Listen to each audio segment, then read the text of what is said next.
Olá, queridos alunos e queridas alunas, que a paz do Senhor Jesus esteja com todos vocês. Eu sou o pastor Ademir Pereira, professor da Escola de Teologia João Ribe Palharim, coordenador da escola aqui no estado do Rio Grande do Norte, e estamos chegando agora com mais uma aula do nível Master. Hoje nós vamos estudar a aula 13 do módulo 1 e o tema da nossa aula de hoje é livros poéticos. Hoje nós vamos falar de dois livros, o livro de Eclesiastes e o livro de Cantares de Salomão. Vai ser uma aula muito interessante, eu tenho certeza que você vai gostar bastante. E por falar em gostar, eu já quero que você clique no gostei, viu? Clica no gostei porque isso ajuda bastante a mostrar para o YouTube a relevância do nosso trabalho.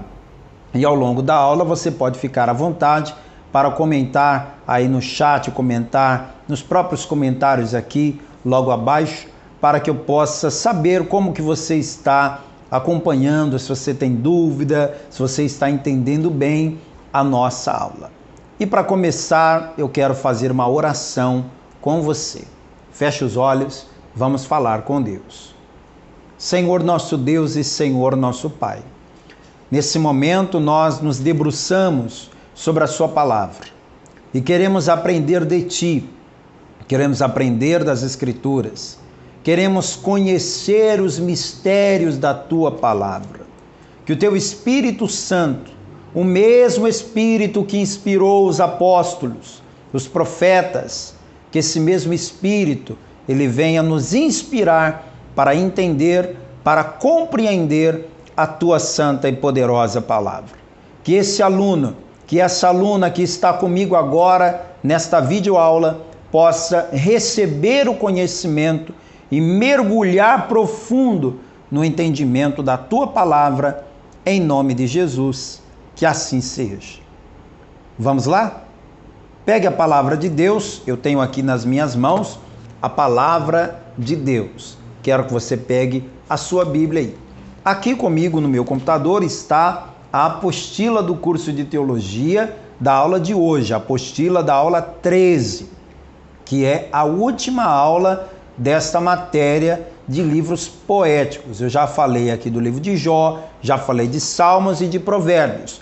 Hoje nós vamos falar numa única aula de Eclesiastes e Cantares. E na semana que vem, para você que é nosso aluno, tem prova, avaliação, para você avaliar os teus conhecimentos, avaliar o seu aprendizado. Então a aula de hoje é muito importante. A aula de hoje vai encerrar o ciclo para te preparar para uma nova jornada que virá logo depois desta prova. Então eu quero começar a aula de hoje abrindo aqui no livro de Eclesiastes, capítulo 12, verso 11.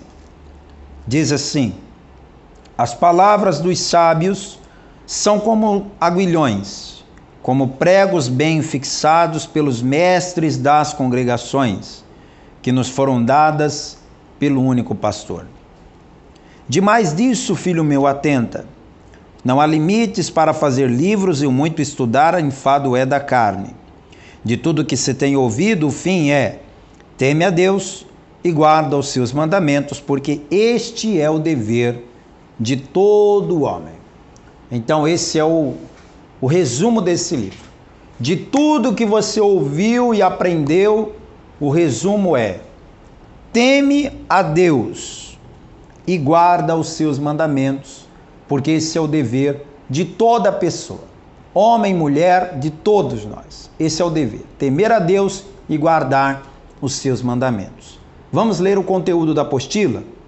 Nesta aula estaremos estudando os dois últimos livros poéticos. Eclesiastes também é chamado de pregador. Não sei se na tua Bíblia está Eclesiastes ou pregador, mas se tiver, fique tranquilo, o livro é o mesmo. Apenas o nome é que pode ser diferente. São as palavras de Salomão, capítulo 1, verso 1, dirigidas ao povo de Deus. Vaidade de vaidades. A palavra vaidade é repetida, acredite, 36 vezes no livro do pregador, no livro de Eclesiastes. Espera aí, nós estamos falando de um livro de 12 capítulos. Se é um livro de 12 capítulos e nós temos 36 vezes a palavra vaidade, então nós temos uma média aí de a cada capítulo pelo menos 2 vezes essa palavra sendo dita. Então não dá para ignorar, não dá para deixar passar batido esse termo vaidade. Do que se refere a palavra vaidade? Porque vaidade é uma conotação diferente hoje em dia. Quando nós do século 21 falamos de vaidade, isso soa de uma forma positiva. Positiva. Quando a gente pergunta assim para uma mulher, você é vaidosa? Imediatamente ela passa a mão no cabelo, né? Ah, é claro, com certeza. Você fala para o homem assim, você é vaidoso? Ele fala, oh, rapaz, que isso, né? Claro que eu sou. O que então é vaidoso? Vaidosa é o quê? Vaidade é tudo aquilo que você gosta. É tudo aquilo que você acha bonito, que você acha legal, que você acha importante. Então, todo o comportamento humano, pensando no seu bem-estar, é baseado nessa vaidade. Por que a gente se veste bem? Por vaidade. Por que a gente penteia o cabelo? Vaidade. Por que a gente gosta das coisas boas? Vaidade. E tem algum erro nisso? Tem algum pecado nisso? Então quer dizer que para você agradar a Deus você tem que andar todo esculhambado, todo sujo, todo feio, é isso? Claro que não. Você quer estar bem apresentado, bem apresentada? Você quer que as pessoas olhem para você e te admirem? Você mesmo quer olhar no espelho e se ver no espelho e estar bem consigo mesmo? Não há pecado nisso. Mas será que é desta vaidade que Salomão estava falando quando escreveu esse livro centenas de anos antes de Cristo? Então vamos à apostila que você vai entender. A palavra vaidade, na verdade, trata-se da palavra hebraica evel, que significa vazio. Então o original da palavra vaidade, na verdade, é vazio, futilidade, vapor. Embora não esteja escrito expressamente o nome de Salomão, a autoria do livro é praticamente inequívoca, devido aos detalhes fornecidos pelo texto. Então, antes de eu entrar no ponto aqui da autoria, deixa só eu fomentar mais essa questão da vaidade. A vaidade que Salomão está se referindo é a futilidade e não o bem-estar pessoal. Bem-estar pessoal é uma coisa boa, Deus não vê nada de ruim nisso.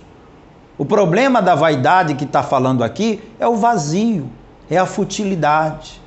E a nossa vida não pode ser uma vida vazia, fútil.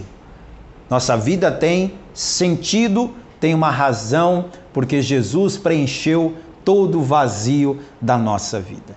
Agora, quem escreveu o livro do pregador, o livro de Eclesiastes? Bem, não há um versículo que diga o livro de Eclesiastes foi escrito por Salomão. Não tem esse versículo dizendo isso. Só que nós temos evidências incontestáveis de que foi Salomão quem escreveu o livro. Primeira, olha aqui na apostila. O único filho de Davi que reinou em Israel foi Salomão. Olha o Eclesiastes capítulo 1, verso 1 que diz. Davi teve vários filhos, mas que reinou foi só Salomão. Está escrito aqui, ó, palavras do pregador, filho de Davi, rei em Jerusalém. Pronto. É o mesmo que dizer Salomão. O único filho de Davi que reinou, Salomão. Essa é a primeira evidência. No capítulo 12, no versículo 12, capítulo 1, ele diz que foi rei em Israel. Olha aqui, ó. Capítulo 1, verso 12. Eu, o pregador, fui rei sobre Israel em Jerusalém. Só Salomão, entre os filhos de Davi, foi rei de Israel em Jerusalém. No versículo 16 do capítulo 1, ele diz que sobrepujou em sabedoria a todos que vieram antes dele. E todo mundo conhece a história de Salomão e sabe que Deus deu para Salomão uma sabedoria ímpar, que ninguém nunca antes havia tido. Olha o versículo 16. Falei eu com o meu coração, dizendo: eis que eu me engrandeci e sobrepujei em sabedoria a todos que houve antes de mim em Jerusalém. Então não há dúvidas de que foi ele. Você vai para o capítulo 2, do verso 4 ao 10, eu não vou ler aqui, mas quero que você leia. Está dizendo aqui sobre as conquistas do reino de Salomão. E aí você vê por essas conquistas que não é outra pessoa senão Salomão. As conquistas do reinado de Salomão foram únicas. O que ele conquistou, ninguém conquistou. O que ele fez, ninguém fez. Então você lê do verso 4 ao verso 10 e não há dúvidas de que é de Salomão que está falando. Então está resolvido o problema da autoria.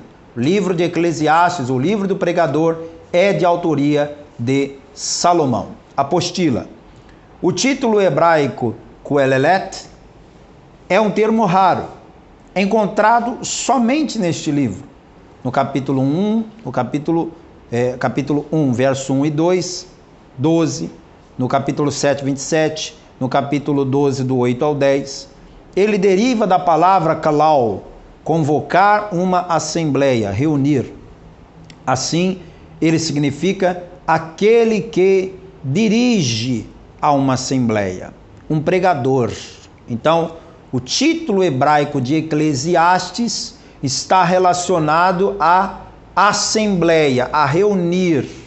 Então, o que é o eclesiástico? É aquele que dirige uma assembleia. A Septuaginta, lembra da Septuaginta, né? É aquela versão grega dos 70 escribas. Esta versão chama Eclesiastes como título desse livro. A nossa Bíblia também usa esta nomenclatura. Derivado da palavra eclésia. O que a palavra eclésia significa? Assembleia, congregação, igreja. O termo significa simplesmente pregador. O termo latino, Eclesiastes, com 2 Cs, significa orador diante de uma assembleia. Alguns teólogos afirmam que Salomão escreveu Cantares no início do seu reinado, quando ainda era jovem, Provérbios quando tinha meia idade e Eclesiastes no fim de sua vida. Dá para sentir essas fases. Quando você lê Cantares, você vê um homem apaixonado, no auge da sua juventude, no auge da sua virilidade. O livro de Cantares é quente, o livro fala de amor, fala de romance, dá para perceber que quem está escrevendo é um homem jovem. Provérbios, dá para perceber que quem está escrevendo é um camarada mais experiente. Eu estava quase falando a idade aqui, mas não vou falar não, que é para você não se ofender. Mas quem escreveu Provérbios, dá para sentir que é um homem já mais maduro. E Eclesiastes é um livro escrito por um idoso, dá para perceber nas palavras. O constante termo a juventude, a velhice, aparece muito no livro de Eclesiastes, então dá para sentir as 3 fases da vida de Salomão sendo expressas nesses 3 livros escritos por ele. Vamos para a apostila aqui. Acredita-se que esse livro foi escrito lá pelo ano 935 a.C. O final do livro, no capítulo 12, do verso 10 ao 14, indica que o autor já tinha vivido muito tempo e reflete sobre as suas experiências e lições aprendidas no decorrer da vida. Vamos ler aqui Eclesiastes capítulo 12, olha só o verso 10 em diante. Procurou o pregador achar palavras agradáveis, e o escrito é a retidão, palavras de verdade. As palavras dos sábios são como os aguilhões, como pregos bem fixados pelos mestres das congregações, que nos foram dadas pelo único pastor. E demais disso, filho meu, atenta, não há limites para fazer livros e muito estudar, enfado é da carne. De tudo que se tem ouvido, o fim é, teme a Deus e guarda os seus mandamentos, porque este é o dever de todo homem. Porque Deus há de trazer a juízo toda obra e até tudo que está encoberto, quer seja bom, quer seja mal. O homem mais sábio, rico e mais influente rei de Israel volta-se para refletir a respeito da vida debaixo do sol.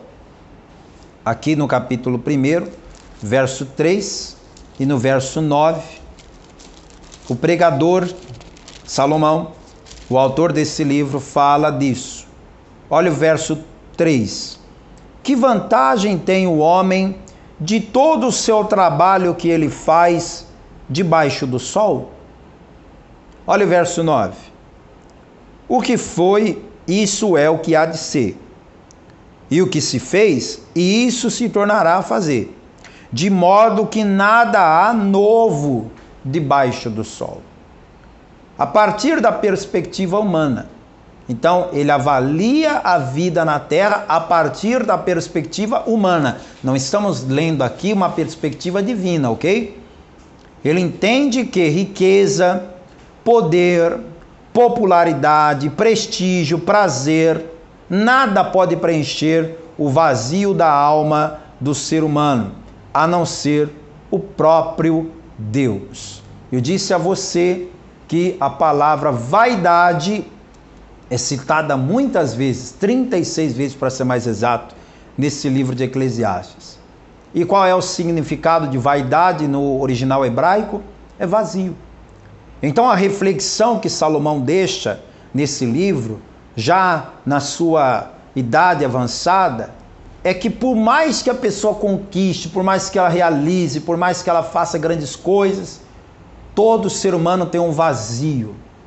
Essa frase foi dita por um grande cientista, e eu não vou dizer o nome dele, que eu quero atiçar a tua curiosidade. Vai você e pesquise. Vai pesquisar que você vai descobrir quem foi esse camarada que disse isso. Todo ser humano tem um vazio do tamanho de Deus. Você vê que coisa, né? E não é que é verdade?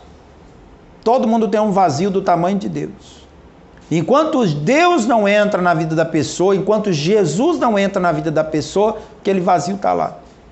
E o homem mais sábio que existiu deixou claro que por mais que a pessoa conquiste muito, realize muito, se ela não tiver um encontro com Deus, aquele vazio nunca será preenchido.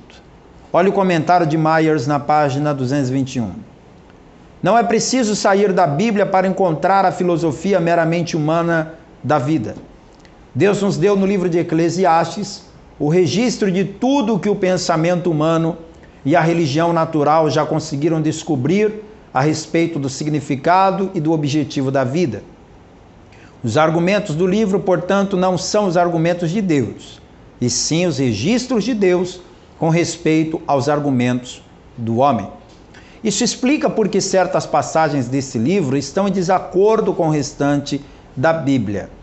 Por exemplo, você lê capítulo 1, verso 15. Atentei para todas as obras que se fazem debaixo do sol, e eis que tudo era vaidade e aflição de espírito. Como assim? A Bíblia não concorda com esse ponto de vista, de que tudo que se faz debaixo do sol é vaidade, é aflição de espírito. A Bíblia não pensa assim, a Bíblia não deixa esse ponto de vista. Então você tem que entender que isso aqui é a mente humana, ok? Não é o pensamento de Deus. É a forma daquilo que o homem pensa, do que o homem fala. Então nem tudo que você lê nesse livro expressa o pensamento de Deus. Nós lemos aqui o pensamento humano.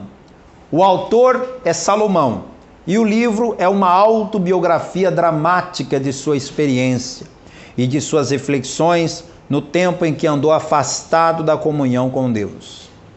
Salomão pode ter sido sábio, mas não aplicou a sua própria sabedoria. É o que eu falei na aula passada, na aula de Provérbios. Se você não assistiu, vasculha aí a minha playlist do curso de teologia, procura essa aula e assista. Porque Salomão, ele foi muito sábio para falar, mas não foi sábio para viver. Tem muita gente que é assim. Tem um discurso lindo, né? É aquele médico que diz assim, olha, você tem que cuidar da saúde, porque isso e aquilo, só que o camarada fuma, não faz exercício, bebe, não dorme direito, ou seja, ele tem um discurso bom para os outros, ele tem sabedoria para ensinar os outros, mas a vida dele mesmo é toda desregrada. Salomão recebeu a sabedoria de Deus, só que ele não usou para ele mesmo a sabedoria que Deus lhe deu. Uma pena, não é? E esse livro deixa claro aqui esse momento de conflito. Eclesiastes tem origem no trágico pecado que Salomão cometeu ao abandonar Deus e buscar satisfação na filosofia e na ciência que praticam debaixo do sol, isto é, que se baseiam em especulações e no pensamento humano. A conclusão de que tudo é vaidade e aflição de espírito é, por conseguinte, inevitável. E a mensagem de Eclesiastes é que a vida longe de Deus é cheia de canseira e desapontamentos. O livro de Eclesiastes é um registro da intensa busca pela satisfação e o sentido da vida aqui na terra, especialmente em vista de todas as inquietudes e aparentes absurdos que nos rodeiam. Como Salomão é o autor, o livro foi escrito com propriedade, haja vista ser ele o homem mais sábio que já existiu, e isso quem diz é a Bíblia, 1 Reis 4:29. Não é que eu estou dizendo isso de minha própria cabeça, não. Quando eu digo para você que Salomão foi o homem mais sábio que existiu, confira essa informação na palavra. Primeiro livro de Reis, capítulo 4, versículo 29. Achou aí? Vamos ler? E deu Deus a Salomão sabedoria e muitíssimo entendimento e largueza de coração, como a areia que está na praia do mar. E era a sabedoria de Salomão maior do que a sabedoria de todos os do Oriente, e do que toda a sabedoria dos egípcios. Não sei se você sabe, mas o Egito foi um lugar do mundo na antiguidade onde as pessoas mais sábias existiam, mais inteligentes viviam lá. Os faraós aprendiam muito, falavam diversos idiomas, haviam ali grandes universidades para ensinar o povo egípcio. Mas a palavra diz que a sabedoria de Salomão, era muito maior do que a sabedoria dos egípcios.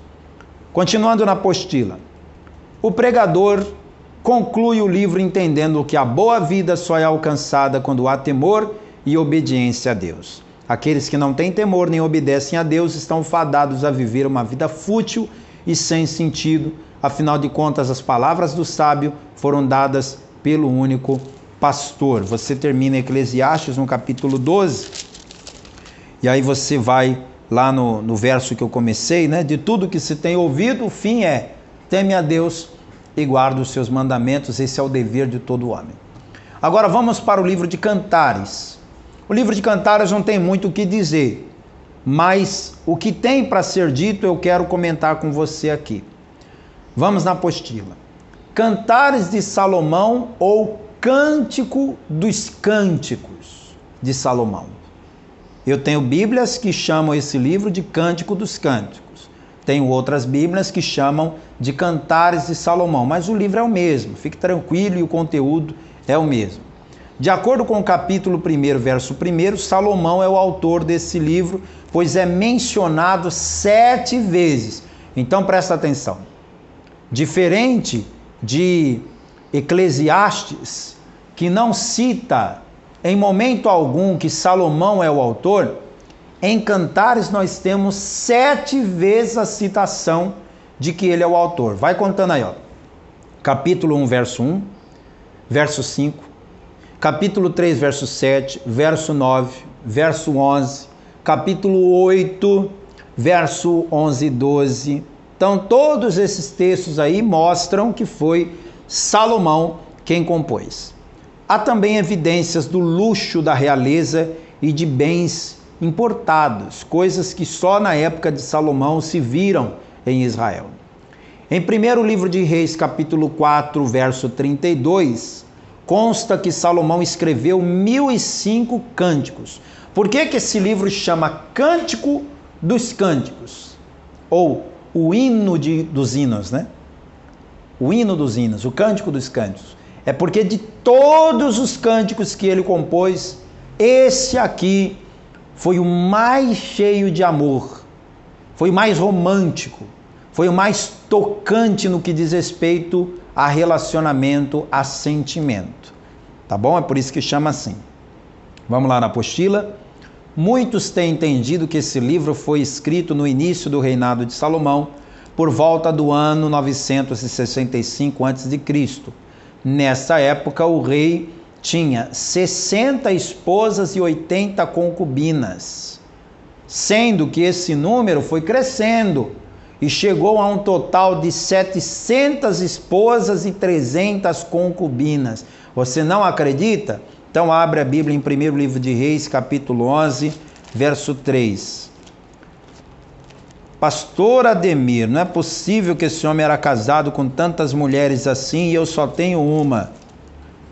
Só tenho uma e ainda assim tem hora que não dá conta, é verdade ou não é? Tem hora que a gente, tendo uma só, já passamos na prova. Imagina Salomão com aquele tanto de mulher, mas brincadeiras à parte, deixa eu explicar para você. Hoje, quando uma nação faz uma aliança com outra, elas fazem o quê?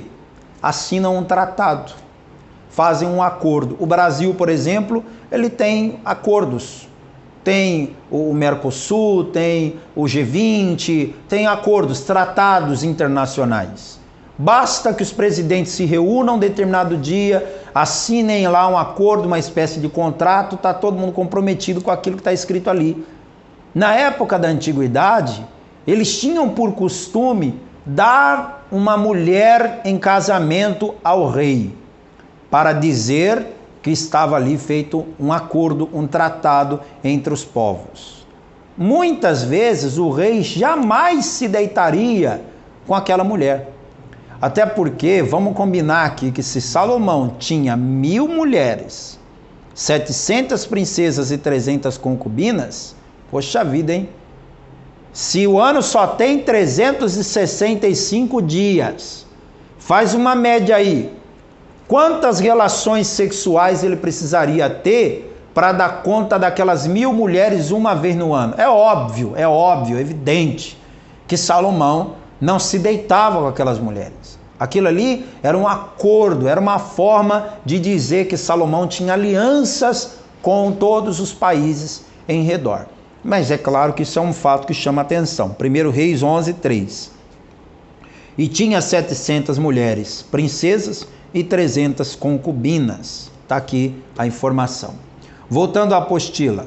É também pelo fato de Salomão ter decaído a idolatria em sua velhice. O verso 4 diz: porque sucedeu que no tempo da velhice de Salomão, suas mulheres lhe perverteram o coração para seguir outros deuses, e o seu coração não era perfeito para com o Senhor seu Deus, como o coração de Davi, seu pai. E aí está a falta de sabedoria. Um homem que foi tão sábio, mas que não aplicou a própria sabedoria.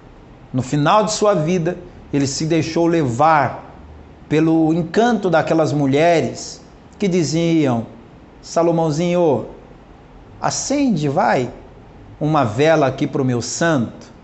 Levanta um altar para o meu Deus. Ah, vai, vai, Salomãozinho. E aí o bobão ia lá e levantava um altar, ia lá, acendia uma vela. Aí ela dizia: Salomãozinho, ajoelha aqui comigo. Daqui a pouco lá estava Salomão, um homem que conhecia Deus, que Deus se revelou para ele mais de uma vez, e ele cometeu esse pecado. Tome cuidado, viu? Tome cuidado, porque às vezes o diabo usa pessoas próximas para perverter o seu pensamento e a sua convicção de fé. Você tem que ser firme. Se até Salomão caiu, por que a gente não pode cair, né? Então tome cuidado. Às vezes você diz assim: não, eu tenho uns amigos que bebem, mas eu não bebo. Eu estou lá com eles, eles tomam a gelada deles e eu fico no meu suco de limão.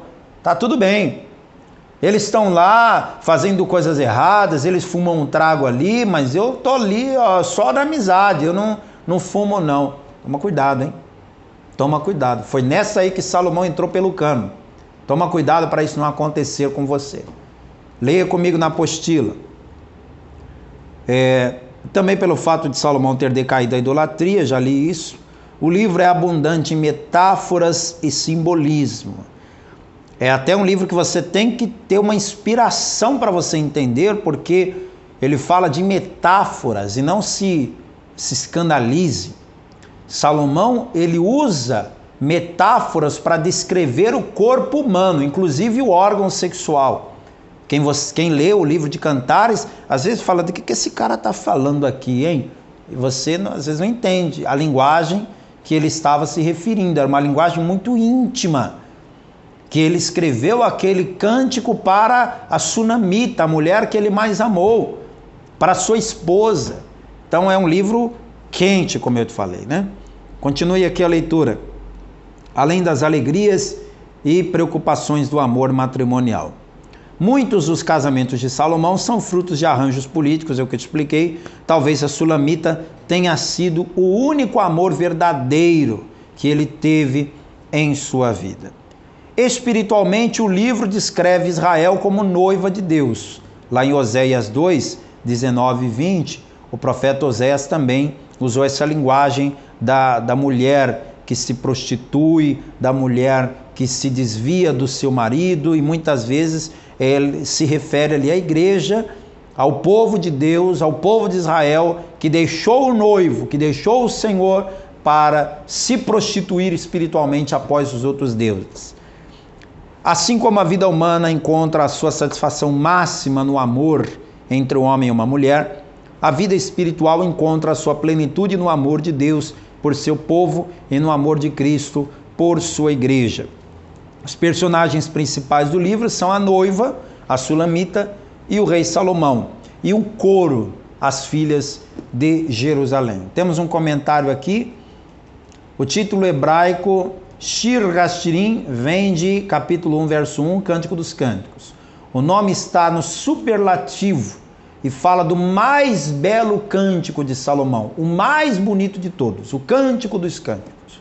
O título grego Asmasmaton e o latino Canticum Canticorum também significam Cântico dos Cânticos ou o melhor cântico. O nome Cantares ou Cânticos vem do título latino. Pelo fato de Salomão ser mencionado no capítulo 1, verso 1, o livro também é conhecido como Cantares de Salomão. Salomão escreveu 1005 cânticos, de acordo com a informação de 1 Reis 4:32. Mas este belíssimo tributo ao amor se coloca como o mais sublime de todos, o mais lindo de todos, o Cântico dos Cânticos. O grande valor literário de Cantares pode ser visto no rico uso de metáforas e do imaginário oriental durante a exaltação da pureza, da beleza e da satisfação no amor. Ele não chega a ser grosseiro, mas em alguns pontos é bastante íntimo, à medida que explora as dimensões do relacionamento entre dois amantes: atração, desejo, companhia, prazer, união, separação, fidelidade e elogio. Para quem está namorando, para quem está casadinho de novo, não é? É uma boa leitura para fazer a dois, viu? Ao invés de você ficar procurando porcarias por aí na internet, vai ler na Bíblia. Vai ler ali, ó. Você vai perceber o amor, o romantismo no ar. O livro de Cantares de Salomão traz como uma ilustração o amor de Deus por seu povo, Israel, bem como o relacionamento amoroso entre Cristo e a igreja, e o seu desejo de compartilhar um amor mais profundo com eles. O relacionamento descrito entre Salomão e a Sulamita retrata o amor entre Cristo e a sua noiva, e quando Jesus voltar e levar o seu povo para o céu, a noiva se tornará sua esposa. Nós temos um comentário do Evangelho Reunido falando da parábola das 10 virgens. Você conhece, né? Parábola das 10 virgens, que foi uma das mais lindas parábolas contadas por Jesus. E está aqui o comentário para você ler, tá bom? Vamos ler aqui, para a gente terminar a aula? Vamos lá. Apostila, estou agora na página 3. Saíram ao encontro do noivo. Nos casamentos orientais, é a noiva que se muda para a casa do noivo. Nessa parábola, Jesus revela a finalidade da igreja como noiva ao sair ao encontro do noivo e morar com ele para sempre. Então você vê que na linguagem que Jesus usou, ele estava se referindo à igreja. A igreja vai se mudar para a casa do noivo. Nós é que vamos deixar a terra e ir morar no céu. E não Jesus que vai descer do céu para vir morar na terra, como dizem as testemunhas de Jeová. Jesus vai vir aqui para a terra? Vai, depois que vencer o anticristo, a besta e o falso profeta, vai reinar por 1000 anos, mas esse negócio de paraíso na terra, isso aí não é o que a gente espera. Nós é que vamos para a glória morar com o Senhor para sempre. Chegou o noivo e as que estavam preparadas entraram e fechou-se a porta. Depois que a noiva entrar, a porta da salvação pela graça se fechará. O azeite, que é o Espírito Santo, e as lâmpadas, que são os salvos, não estarão mais na terra.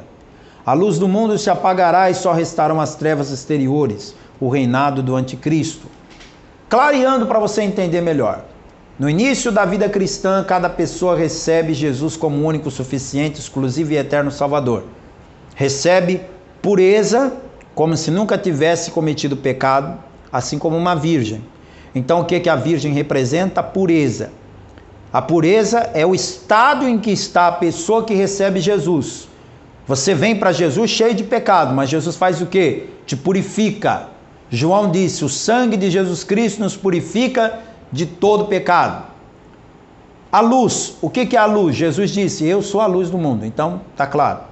O fogo, o que é o fogo? É o poder que vem do alto, os discípulos foram batizados com o Espírito Santo e com fogo. Esse fogo é aquele poder do Espírito Santo que vem e nos purifica. O azeite também é um símbolo do Espírito Santo, é uma porção inicial para testemunho. Por isso, todos os insensatos ou prudentes sentem a alegria do primeiro amor pelo noivo.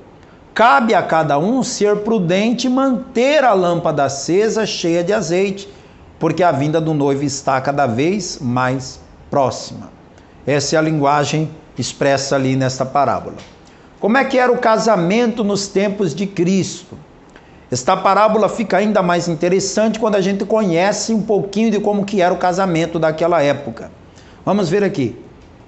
O pai decidia quem seria o noivo. Começa por aí. Não tem esse negócio de namorar para procurar alguém, gostei dessa, gostei desse, não gostei desse, vou namorar outro. Não tinha isso. O pai decidia, esse aqui vai ser o noivo. Era assim. Não adiantava a noiva achar outra pessoa mais bonita ou deixar-se seduzir pela boa conversa de qualquer noivo. Ou a noiva casava com o noivo escolhido pelo pai, ou não haveria núpcias. Do mesmo modo, foi o Pai Celestial quem determinou que Jesus é o noivo.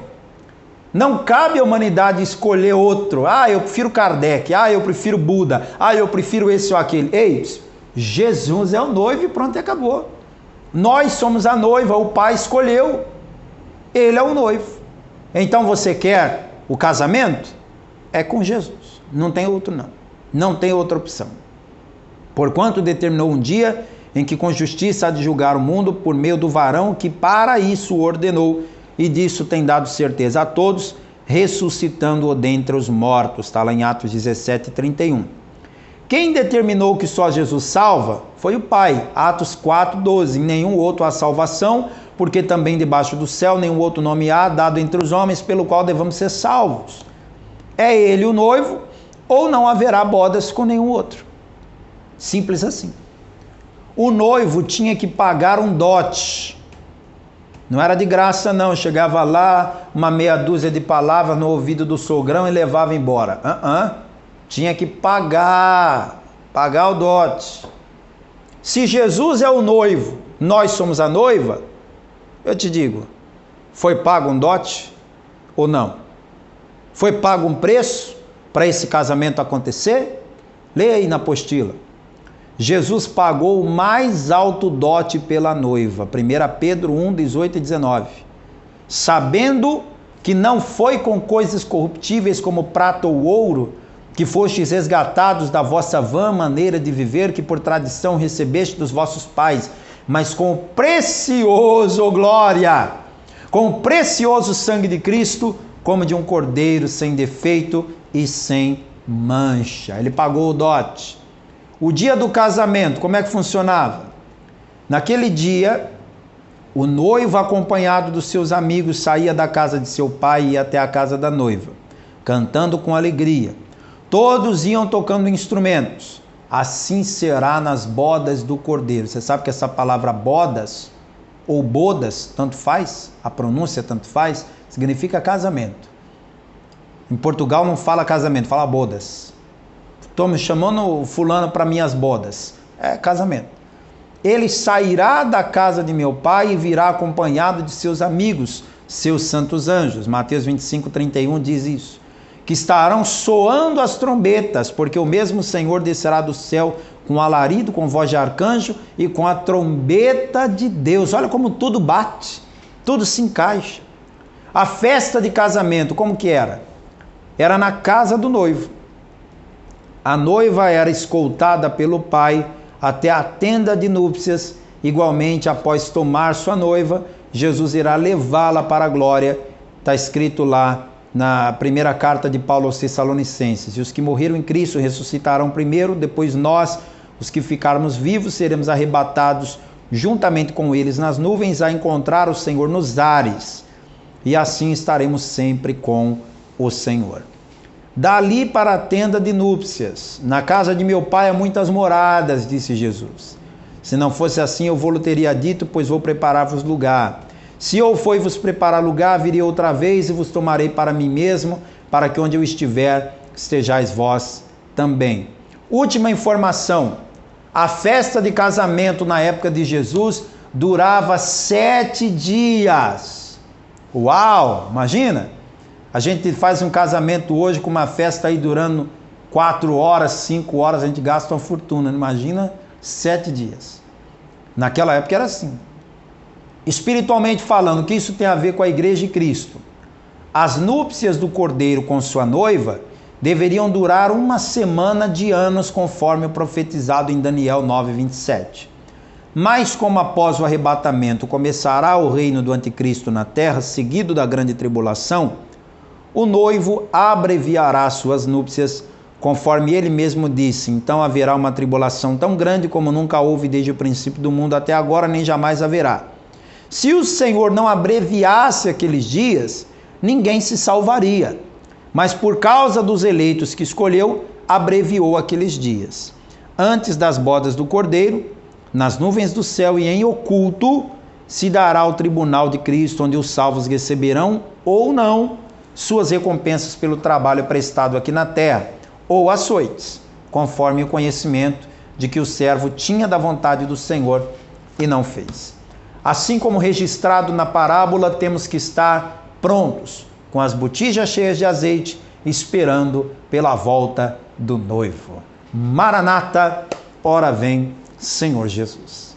Essa foi a aula de hoje, falando aí sobre Eclesiastes e Cantares. Tem aqui um questionário para você responder. Vou colocar aqui as questões para você responder para mim. Primeira questão, olha. Em que período da vida de Salomão foi escrito o livro de Eclesiastes? Após a morte de Davi, no final da vida de Salomão, no início do reinado de Salomão, ou quando Salomão estava na metade do seu reinado? Responda para mim. Segunda questão. A oratória de Salomão diante do povo. Assinale com X a única alternativa correta. A oratória do rei Salomão diante do povo, as inquietudes de um rei velho e idólatra, a busca pela satisfação e o sentido da vida aqui na terra, a paixão de um jovem por uma moça. De que está falando o livro de Eclesiastes? Qual é a conclusão final do livro de Eclesiastes? A. O jovem deve aproveitar a sua vida da melhor maneira possível. B. embora tenhamos livre-arbítrio, a melhor coisa é ser fiel ao Senhor. C, que as melhores coisas da vida são as mais difíceis de serem conquistadas. D, que a boa vida só é alcançada quando há temor e obediência a Deus. A quarta questão é sobre o livro de Cantares. Marque um X na questão correta. O livro de Cantares fala de quê? Qual é o foco? O amor de Deus por seu povo, Israel, bem como o relacionamento amoroso entre Cristo e a igreja e o seu desejo de compartilhar um amor mais profundo com eles. B, como o rei deve se comportar diante de um novo amor que arrebata seu coração. C, o relacionamento entre duas pessoas que não têm Deus em sua vida. Ou o amor entre Salomão e a Sulamita. Agora escreva para mim um resuminho de 7 linhas sobre o que você aprendeu na aula de hoje. Eu sei que foi uma aula intensa, né? Porque foram 2 livros estudados numa única aula, mas eu espero ter conseguido transmitir o máximo possível de conhecimento para você. Se você gostou, clica no gostei e se inscreva no canal se ainda não é inscrito. Lembrando a todos os nossos alunos e alunas que essa aula encerra um ciclo de aulas, encerra a matéria que estamos estudando e no próximo domingo teremos prova, teremos avaliação presencial aqui na igreja às 11 horas da manhã. Venha preparado para fazer a sua prova e tirar um 10, tá bom? Vou orar por você. Meu Deus e meu Pai Todo-Poderoso, eu oro abençoando cada aluno, cada aluna da Escola de Teologia João Ribe Palharim, cada pessoa que acompanhou esse ensinamento. Eu peço que o Teu Espírito Santo tire as dúvidas, capacite essa pessoa para entender, para alcançar o profundo conhecimento da Tua Palavra através dessas aulas, em nome de Jesus, que assim seja. Amém. Um forte abraço, Deus te abençoe, até a próxima aula. Tchau, tchau.